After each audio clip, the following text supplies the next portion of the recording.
Olá, queridos estudantes do terceiro ano da Mediação Tecnológica do Estado de Rondônia. Eu sou o professor Hélio e bem-vindos para mais uma aula de filosofia. Olha aí, gente, estamos avançando já na unidade 2. Daqui a pouco chegaremos já no nosso final do bloco da componente curricular de filosofia. E ainda estamos no âmbito da política, tá? Olha só que interessante. Saímos lá no início do Renascimento, nessa perspectiva de mudança de pensamento, da Idade Média, agora estamos na moderna, tá? Tem mais dois pensadores, é isso mesmo. Vamos lá ver, John Locke e Rousseau, gente. Avançando aí no nosso componente, que alegria, ó. Filosofia política moderna, John Locke e Rousseau. A gente escreve Rousseau, mas é Rousseau que se lê. O pensamento político de Locke e o pensamento político de Rousseau. Então, essa aula hoje está bem sucinta nessa perspectiva, ok?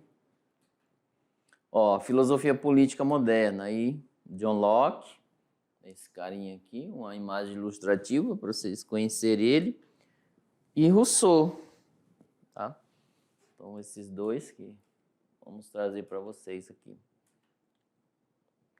Agora vamos primeiro conhecer o pensamento político de Locke. Assim como Hobbes, o filósofo inglês John Locke também refletiu sobre a origem do poder político e sua necessidade de congregar os seres humanos que em estado de natureza viviam isolados. Eles não tinham uma regra, um apoio, né? Uma política social, no caso aí, uma política pública para ajudar eles, etc. Enquanto Hobbes imagina um estado de natureza marcado pela violência, o Hobbes anterior falava, né? O estado é guerra, né? De todos contra todos. Esse aqui, Locke, é diferente. Ele faz uma reflexão mais moderada, ele não foi radical que nem Locke, tá bom? Que nem Hobbes. Mas ele também é contratualista, Atualista. O que quer dizer isso? Ele apresentou uma ideia do contrato social. Aí no componente curricular de sociologia vocês vão aprender muito. Então aí, nessa perspectiva, já colocamos como funciona, vem aqui comigo, como funciona o trâmite da história da filosofia, olha só. Cada pensador cria-se a sua forma de pensar, mesmo que ele siga, Aristóteles, só um exemplo. Aristóteles foi discípulo de Platão, mas ele criou-se uma forma de pensar distinta de Platão. Olha que interessante. Então, nós falamos na aula anterior, né, nós trouxemos aqui o Hobbes. O Hobbes disse que o Estado, antes do homem estar em sociedade, é um estado de guerra, conflito. E o Locke pensa diferente, ele amenizou isso. Olha, o professor, ele amenizou sim. Tá? E quem sabe essa forma aí vai achar uma solução lá para aquela questão anterior, né? O conflito. E aí, vamos lá ver qual é a amenização de Locke? John Locke refere-se ao estado de natureza, um estado antes da sociedade, tá? Como uma condição na qual, pela falta de uma normatização geral, cada um seria juiz de sua própria causa. Então, cada um é dono de si, porque não tem uma regra geral, até então. O que levaria ao surgimento de problemas nas relações entre indivíduos, tá? Então, tá aí. Olha só, vem aqui. Imagine, só uma dedução hipotética. Aí na escola, se não houvesse umas regras, uma norma, imagine só. Eu, enquanto estudante também, naquela época, eu fazia isso. Aprontar, às vezes, eu queria fugir. A gente supostamente fala matar a aula nesse sentido. Mas existia regra na escola. Aqueles que gazetassem, né, a palavra fala, ou fosse embora, ou bagunça, incivilidade na escola. Então, existe uma regra a se seguir, ou um procedimento. Você aprontou, então vai seguir. Mas agora imagine se não tivesse uma regra. Como não seria? Porque nós somos tendenciosos, queiramos ou não. Com todo respeito às pessoas, eu também. Nós temos que exercitar o bem, é o exercício. Aristóteles não falou lá nas aulas anteriores que lá no segundo ano é ética e moral. O exercício do bem, da virtude, é a prática do dia a dia, é todo dia. Só porque amanhã eu tenho tendência de abrir a porta larga, né, que é o mal. Vamos lá, continuando. Assim como Hobbes, Locke analisou as dificuldades de viver em estado de natureza, esse estado normal, antes. O que exige a aceitação de um contrato, por isso que ele é contratualista, para construir o quê? Uma sociedade civil. Aqui vamos colocar boa, justa, né? Etc. Aqui o pacto, né? Olha só, é um contrato. De acordo com essa teoria, apenas o pacto torna legítimo o poder do Estado. Então, assim, com esse pacto, o Estado entra para o mediador, etc. Diferentemente de Hobbes, Locke não descreve o estado de natureza como um ambiente de guerra e de egoísmo. Tá aí, isso que é a diferença de Hobbes. O que levaria os indivíduos a delegar o poder a outro? Então, o que levaria? Se não é o conflito, se não é a guerra, etc. Agora, o contrato. Para evitar os problemas nas relações entre nós, né, é que o Estado teria sido criado. Então, tá aí. Sua função seria de garantir a segurança dos indivíduos e seus direitos naturais, como liberdade e prosperidade. Gente, aqui o Estado seria, aqui no caso, mediador. Ele dá segurança, dá escola, moradia, educação e etc. Então, nosso sistema de governo é democracia nessa perspectiva. Ok? Vamos lá. Locke concebe a sociedade política como um meio, sociedade política, de assegurar os direitos naturais e não como resultado de uma transferência dos direitos dos indivíduos para governantes e instituição do governo. Então está aqui outra distinção de Hobbes. O Locke diz, o Estado ele vai assegurar os direitos do cidadão, não eu vou transferir meu poder para ele para sanar os conflitos ali. De certa forma, mas ele vai, de maneira geral, como se fosse um administrador de todos ali. Hoje a democracia funciona assim, de maneira, vulgarmente falando, pagamos nossos impostos, certo? Como forma de dar o dinheiro. E o administrador, que é o representante nosso, ele vai pegar aquele montante do dinheiro e vai sanar distribuir nas várias esferas, nas várias setores, educação, saúde, alimentação, o que mais? Moradia, segurança também. Então é nessa perspectiva, tá? Então o Estado aí, né, no pensamento de Locke, ele vem para transferir os direitos, tá? Nessa perspectiva, as instituições, assegurar aqueles direitos que nós temos. Então até que pessoas exigem, né? Às vezes fazem greve, fazem conflito, etc. Para exigir, de certa forma, seus direitos. Às vezes o Estado ele está vago, lá tem uma lacuna, não está conseguindo resolver os problemas da sociedade ali, então as pessoas vão fazer né, manifestações para briga pacificamente pelos seus direitos, ok? Então é nessa perspectiva, o Hobbes diz, o Estado está ali, ele vem para diminuir essa violência nesse estado de guerra. Aí o Locke não, ele vem para segurar também os direitos, tá? Nessa perspectiva. Vamos lá? Continuando ali. Assim nasce a concepção de Estado liberal. Está aqui, liberalismo. Liberdade, né? Você já anota isso aqui, já é uma forma de pensar no âmbito político, tá? Anota aí no seu diário de bordo e vamos lá. Segundo a qual o Estado deve regular, tá aí, as relações entre os indivíduos e atuar como juiz nos conflitos sociais. Então tá aí. Em muitos casos, vem aqui comigo. Eu vou até trazer outra, acontece muito na nossa região e outras no Brasil todo, acho que no planeta também. A invasão de terra, muitas pessoas acham que tem um direito e invadem, né? Tem aquela, não sei qual é o motivo, tá? Não estou julgando, mas o Estado entra como juiz. Se a pessoa tem a documentação do lote, ele entra na justiça. O juiz vai dizer, ó, desocupa lá porque o lote pertence a essa pessoa mediante um contrato social. Veja bem, usamos até na aula anterior esse exemplo.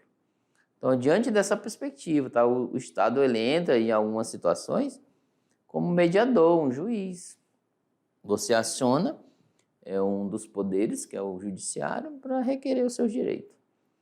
Então, Locke coloca nessa perspectiva, ok? Voltando lá, olha aí. Então, há uns conflitos sociais, né? Mas deve fazer isso garantindo que aquilo que precede a própria criação do Estado, as liberdades e os direitos individuais. Então, ele vai tirar uma pessoa do lote, tem que ver os direitos também dele. Assim, o que está acontecendo, por que invadiu, etc. Então, a liberdade em si de cada ser humano deve ser analisada, ser colocada, né, na frente da situação. Como juiz naturalista, questão de justiça, Locke estava convencido de que os direitos naturais humanos subsistem para limitar o poder do Estado. Olha aí, gente. Então, assim, se você tem um direito, tem um poder do Estado para que não seja absoluto, né? Imagine o poder absoluto. Aí os seus direitos, de certa forma, ele limita as ações do Estado para que não tenha violência contra você, etc. Em última instância, justificava o direito à insurreição, caso o governante traísse a confiança nele depositada. Então, tá aí. Então, o Hobbes, né, convencido de que os direitos naturais humanos, eles vêm para isso. Então, o Estado, ele não tirou o estado de natureza, ele deixou ele no canto, que é um direito natural.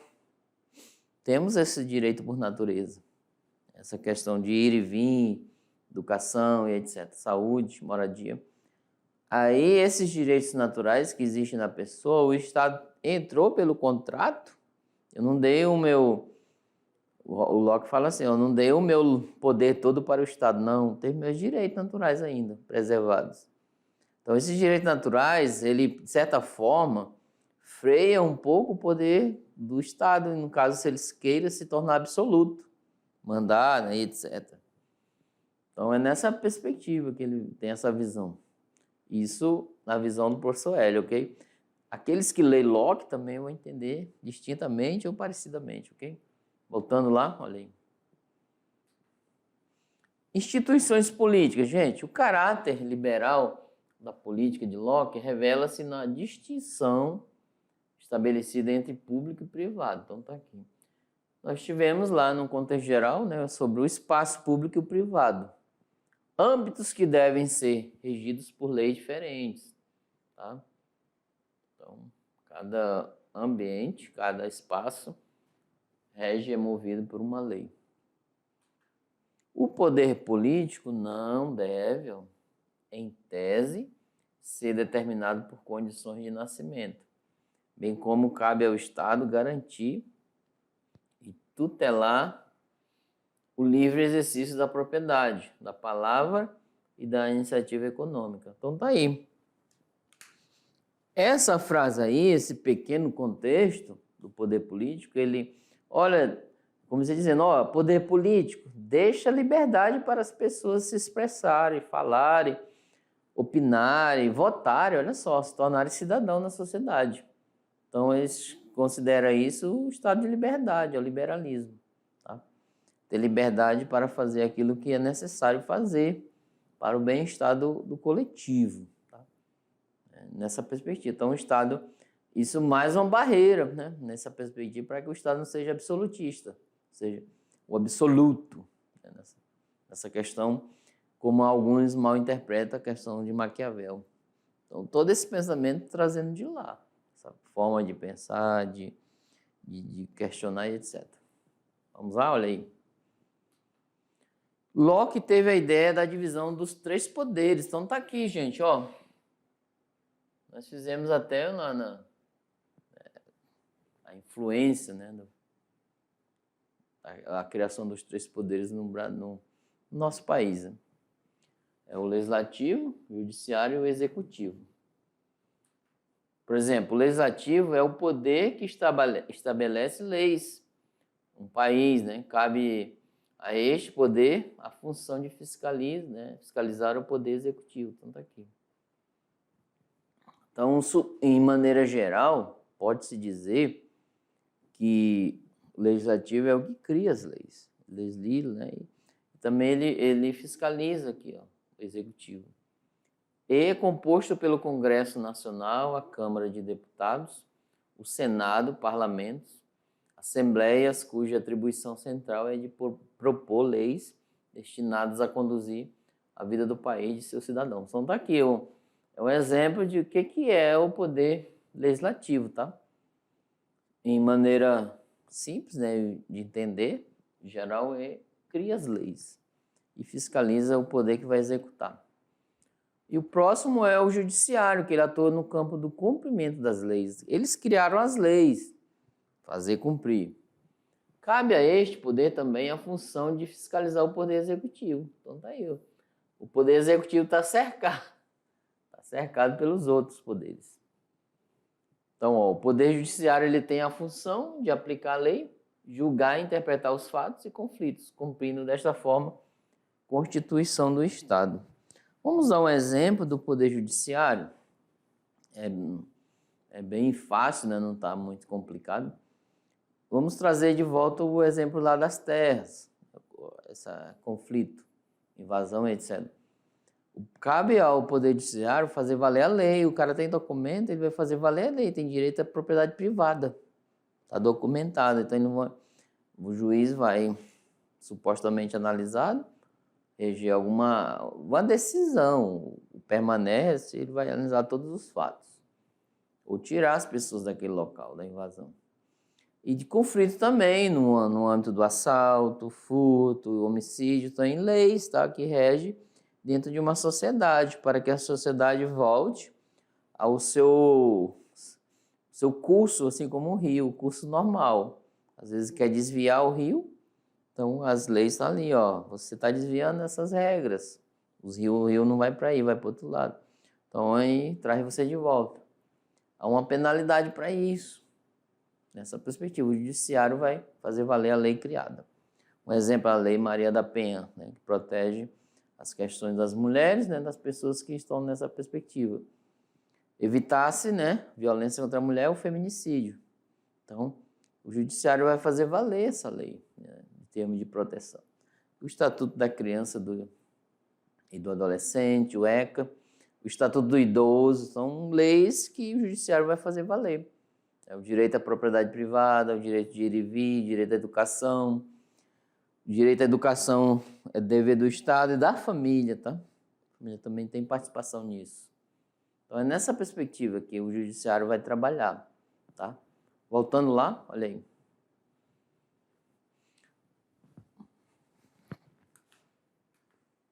Agora tem o executivo, olha só, o terceiro poder. É o poder destinado a executar, gente, fiscalizar e gerir as leis de um país. Então, tá aí. No âmbito deste poder está a Presidência da República, vai executar. Ministérios, olha aí, vai anotando aí. Secretarias da Presidência, órgãos da administração pública e conselhos de políticas públicas. Então, tá aí. Só um exemplo, tá, de alguns. Existem outros que vocês podem colocar. Então, Locke aludiu a esses três poderes, tá? Legislativo, judiciário e executivo. Voltando ao pensamento de Locke, olha só, vamos lá.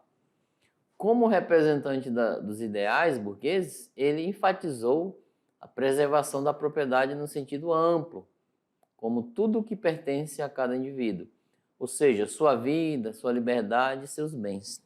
Então, tá aí.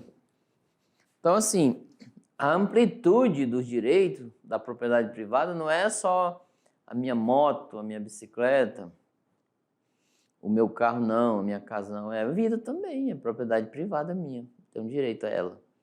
Eu tenho o direito de viver, né, em sociedade. Vocês têm seus direitos de viver em sociedade, estar na sala de aula. Só que é assim, ó, olha só, um alerta. Todos os direitos são acompanhados de deveres, tá? Então eu tenho que seguir meu dever. Imagina se eu exigir meu direito e cobrar o outro sem deveres, né? Sem aplicar um dever. Então é nessa perspectiva. Ao meu ver, os direitos, os deveres, estão acoplados. Eles caminham juntos com os deveres. Tá? Se eu luto pelos direitos, os deveres já vêm correndo atrás. Ó. Vamos armar a barraca aqui, porque para que a pessoa não caia só na questão que você tem só direito. Ok? Vamos lá. Mesmo quem não possui bens é proprietário de sua própria vida, olha aí. Né? De seu corpo, de seu trabalho. Aqui, gente, por exemplo, você pode trazer alusão, não de crítica, mas um exemplo. É um morador de rua, né? Uma pessoa que está sem teto. Eles têm o direito da casa, mas por algum motivo ainda não está com a casa. Mas ele é proprietário da sua vida. Ele tem isso, é o eu nesse mundo, eu estou aqui. Inclusive, lá na frente a gente vai estudar isso, existencialismo. A concepção de liberdade em Locke não é ampla, no sentido de seu alcance, pois apenas os que possuem riqueza significativa têm plena cidadania, podendo votar e ser votado. Então aqui, isso é uma questão já dos gregos lá, que no Brasil também iniciou-se assim. Quando só os mais ricos gozam de plena cidadania, não existe possibilidade de igualdade real. Tá? Aqui ó, já está a desigualdade. Só que eu vou jogar um pensamento, olha só, não é ideologia, mas é um pensamento para você. Imagine, a partir do momento hoje que eu chego, eu tenho direito à propriedade privada, é claro. É meu direito, é direito de vocês. Mas a partir do momento que eu pego um lote, compro ele, ou de alguma maneira, eu cerco ele, a partir do momento que eu cerco, a meu ver, surge a desigualdade ali, a indiferença, né? Olha, cerquei, ninguém entra, etc. Vamos lá? Só para refletir. Para refletir, pode parecer óbvio que somos proprietários de nosso corpo, mas naquele momento no momento que reconhecer essa situação representou um avanço. Pense no caso de ex-colônias como o Brasil, onde existiu a escravidão legal até... Aí faz uma crítica, a questão do querer o poder sobre o outro, sobre a questão do absoluto, etc. Tá? Então, parece óbvio você ser proprietário de você mesmo, mas e aí? Houve um momento de escravidão. Em alguns momentos no Brasil ainda existe, né? Nessa perspectiva. Porém, galera, olha só. De maneira geral, vocês já viram o pensamento de Locke, certo? Já um pouco a diferença de Hobbes, Thomas Hobbes. Agora tem outro carinho, vou trazer para vocês, ó. E por incrível que pareça, ele é contratualista também, ou seja, seu pensamento é em base no contrato social. E olha ele ali, ó, até sair do meio para ir para esse lado. Tá aqui, gente, ó, uma imagem ilustrativa, pensamento político de Rousseau. Gente, esses pensadores eles analisam vários temas, uma variação muito grande de temas. Porém, eu estou trazendo o pensamento dele numa perspectiva política, filosófica. Eu posso pensar ele na natureza, no meio ambiente, etc. Veja o que ele falou sobre tal tema, né? Vamos lá. Vamos adentrar aí no pensamento de Rousseau. Outro pensador que formulou uma teoria contratualista foi o filósofo de origem franco-suíça, Jean-Jacques Rousseau. Ele é moderno, ó, já do século XVIII aqui, ó. Em sua obra, ó, Discurso sobre a origem da desigualdade entre os homens. Olha só a obra dele, já começou a aludir sobre a desigualdade. Ele glorifica os valores na vida natural. Ele ataca a corrupção, a avareza e os vícios da sociedade civilizada. Então tá aí, já analisaram, ó. Olha só. Os outros dois pensadores trouxeram a ideia de que o estado de natureza era ruim, né? Só que o Locke falou que é brando, não é tão radical. Mas o Hobbes mais radical, é ruim. E o homem se corrompe, né? É corrompido no estado de natureza. E o que vai amenizar essa corrupção do homem é o contrato social, é a sociedade. O Rousseau é diferente. Ele vai dizer, ó, eu vou só fazer um spoiler aqui. O Rousseau vai dizer, olha, o homem no estado de natureza ele é bom. Ele coloca até a figura do bom selvagem. O homem em estado de natureza. O que corrompe o homem, de maneira geral, eu adianto para vocês, ele vai dizer que é a sociedade. Olha só que diferença lá dos outros pensadores. E ele é contratualista também. Vamos lá? Olha aí. Vamos entender isso. Por quê? O estado de natureza e o contrato social para ele, Rousseau. Ele examina o estado de natureza de maneira mais otimista, ó, enquanto os outros eram o quê? Pessimista. Que seus antecessores, né, contratualistas, eles três são considerados contratualistas. Então, assim, os indivíduos viveriam em equilíbrio no estado de natureza, com suas poucas necessidades, ó, cuidando da própria sobrevivência, até o surgimento da propriedade, quando uns passam a trabalhar para os outros, gerando o quê? Escravidão e miséria. Olha que interessante essa análise de Rousseau. Eu vou trazer um exemplo. Olha só, certa vez, não vou dizer quem, uma família adquiriram um carro, um veículo. Aquela família vivia bem, que não tinha aqueles bens, Olha só o pensamento de Rousseau. Eles viviam bem porque eles não tinham um veículo ainda, mas eles queriam algo para conduzir, para melhorar a nossa vida. Porém, tinha a família de 4 irmãos ou mais e só um veículo. Aquele veículo tornou-se um motivo de conflito na família. Um filho queria sair com a namorada e o outro já estava com o carro para ir no médico. O outro queria levar a mãe dele lá no posto de saúde, etc. Então, assim, nessa perspectiva, um carro para várias pessoas não conseguiu administrar a posse, porque um queria usar, o outro tinha direito, o outro só queria usar, não queria consertar e nem abastecer, etc. Manutenção. Olha só, gente. Será que esse exemplo traz o pensamento de Rousseau? Ele diz, no estado de natureza a gente tem pouca coisa, mas a gente vive bem. É uma grandeza imensa. Tem pouquíssimo, né? Quase não tem café, mas tem um pouquinho, a gente toma alegre. Só começou a aparecer os bens, aí gerou conflito. Olha só isso. Para se pensar, ok? Vamos lá. Continuando. Aí, até o surgimento da propriedade, quando uns passam a trabalhar para os outros, gerando o quê? A escravidão e a miséria. Segundo Rousseau, ok? Ele cria a hipótese de um homem que teria vivido tranquilamente antes de socializar-se, que é o estado de natureza aqui, tá? Até ser introduzido a desigualdade que o corrompeu. Então, assim, como eu falei para vocês no início, o spoiler, o estado de natureza corrompeu esse homem, né? Porque eles viviam com pouca coisa, a fogueirinha dele, o cafezinho. Aí isso aqui se ampliou-se para uma sociedade maior. A necessidade aumenta. Hoje temos o celular, a todo instante queremos trocar de celular, de aparelho. Não tem essa perspectiva da tecnologia? Vem aqui comigo. É a tecnologia, eu vejo pessoas a todo instante, quebrou meu aparelho, eu não fico sem ele. Então é uma necessidade que a sociedade atual vai tendo ali, nessa perspectiva.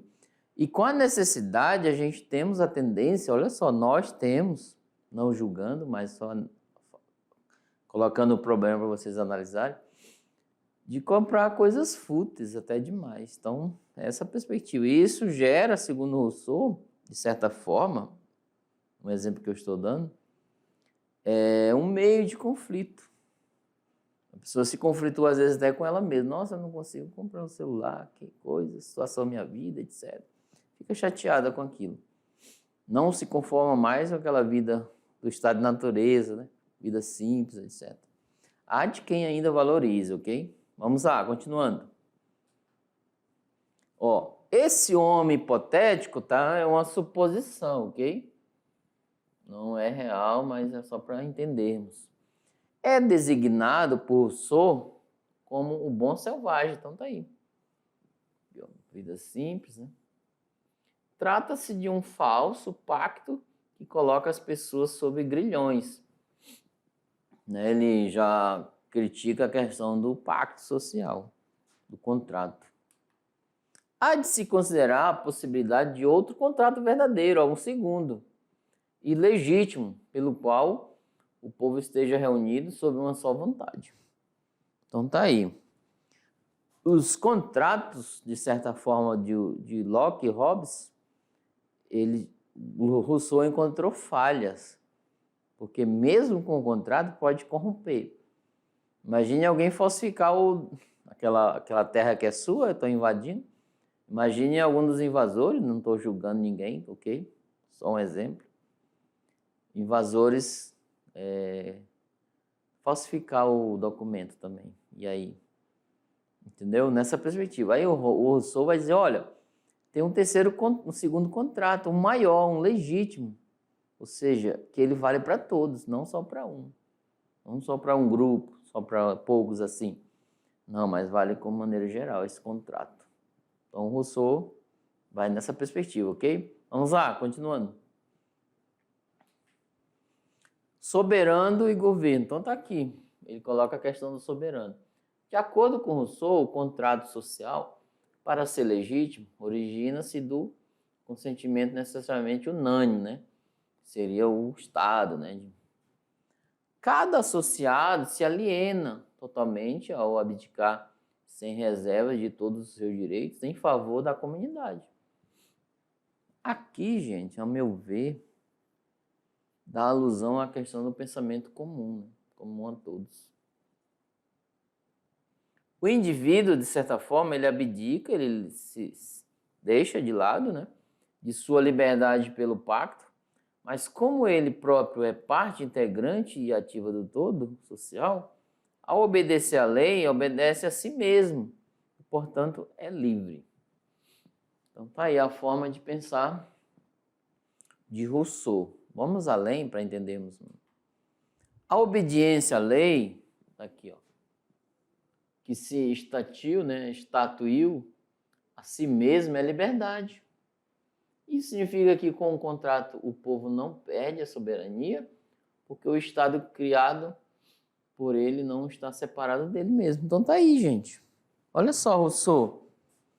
Com um contrato legítimo, para ser legítimo, ele coloco a minha liberdade ali sobre um pacto, sobre o contrato, para o Estado. Como mediador, segundo Rousseau, tá?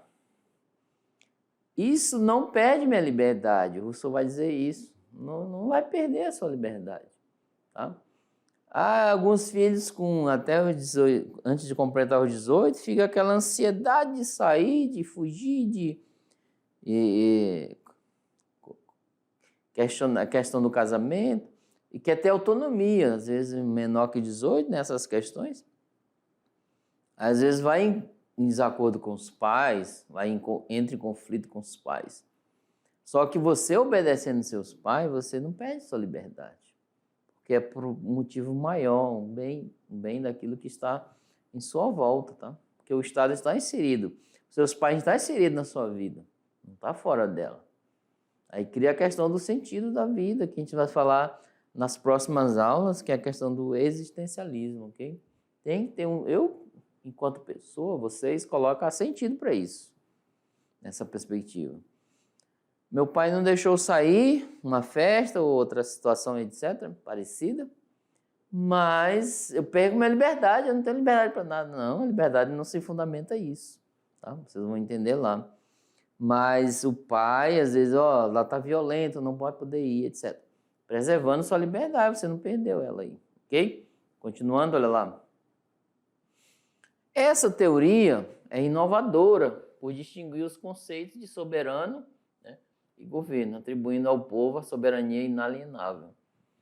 Cada associado nada perde de fato, porque a soberania do povo, manifestada pelo poder de legislar, é inalienável, isto é, não pode ser representada. Então, tá aí. Se fosse democracia, seria direta. Agora, o conceito de vontade geral, gente.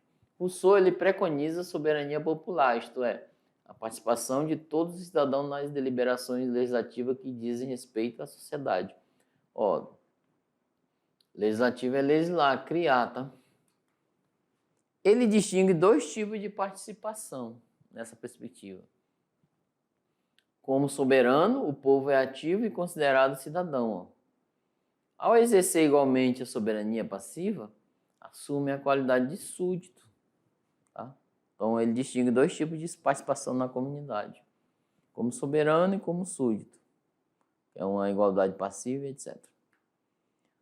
O mesmo indivíduo é cidadão quando faz a lei e é súdito quando ele obedece à lei, tá? Então tá aí. Ele faz a lei, né? Ele é cidadão, e ele tem que submeter à lei também. Imagine eu criar a lei que só serve para os outros. Olha só, vem aqui comigo. Seria muita pretensão minha eu criar uma lei que não vai servir para mim. Esse que é o radicalismo. O radicalismo é assim. Quem cria o radicalismo não quer viver, só quer que os outros vivam. Aquele radicalismo. Então o radicalismo só serve para quem cria. E geralmente quem cria não viva. Quer que o outro... Não é legal, tá? Continuando, olha lá. Embora seja contratualista e se posicione contra o absolutismo, Rousseau ultrapassa o elitismo de Locke ao propor uma visão mais democrática de poder e que empolgou políticos como Robespierre e leitores como Marx. Então tá aí. Nessa perspectiva de ação, né, nossas referências e olha só. E daqui a pouco, gente, ó, a nossa aula, nós falamos desses dois atores políticos modernos, não é do nosso tempo, porque nós somos contemporâneos, mas algumas influências eles deixaram, né, para a sociedade atual. Muitos políticos usam isso, outros não, nessa perspectiva. Então, é diante disso, entender. Podemos entender como formou-se, né, o pensamento político que estamos vivendo hoje na sociedade. Então, é nessa perspectiva. E obrigado por ficar comigo até aqui. E daí, daqui a pouco a gente volta para a nossa revisão, né? Um grande abraço. Tchau, tchau.